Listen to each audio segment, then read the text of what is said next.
Yeah, yeah. So what's cave diving like? I mean, most of the world has never even done it or kind Yeah, of like, I mean, I have an idea of what it is, but like I don't even yeah. know for sure what cave diving is, honestly. Yeah, so um, beneath your feet, basically, especially in areas of the earth that are covered with a lot of limestone, so Florida, the Bahamas, Mexico, other places, the Ural Mountains in Siberia. So all over the world, there are areas that are primarily limestone. And limestone's really easy to erode. So when the rain falls on the surface of the earth and it, soaks into the ground and weaves its way in between grains of sand, it actually erodes passages as it does that over time. And when those passages are below the water table, the water table being like if you're on the beach and you stick your shovel into the sand, eventually you hit water, that's the Right. water table. So inland, the water table is just a little bit deeper, but in those caves then that are beneath your feet, there's water just flowing through high velocity.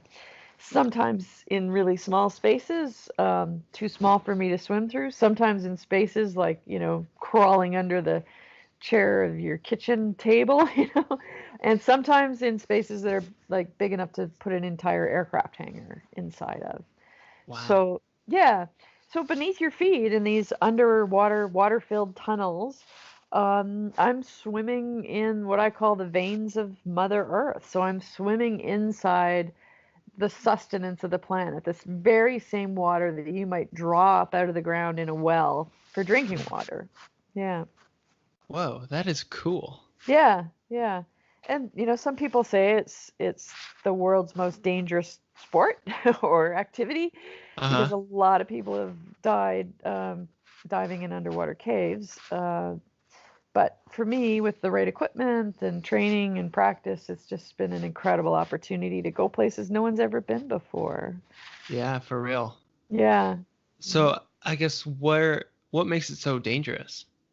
Well, as soon as you go into what we call an overhead environment, you're swimming inside a tunnel, basically. We might go like 2 miles inside the earth. So if something goes wrong with your equipment, you've got to be able to deal with it yourself without help, with additional equipment you have with you, and figure out how to get home.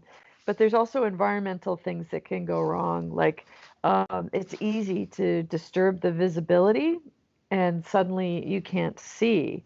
And so we lay a thin nylon guideline through the cave so that if we ever had to, we could come out holding on to that guideline and just run it through our hands as we swim out. But there's, other things that can go wrong too, either with your partner, your equipment, or the environment. And it takes, steely nerves and experience and training to deal with it. Yeah. Man, that Yeah, is crazy stuff. So yeah. what does training look like for that? How do you train for that?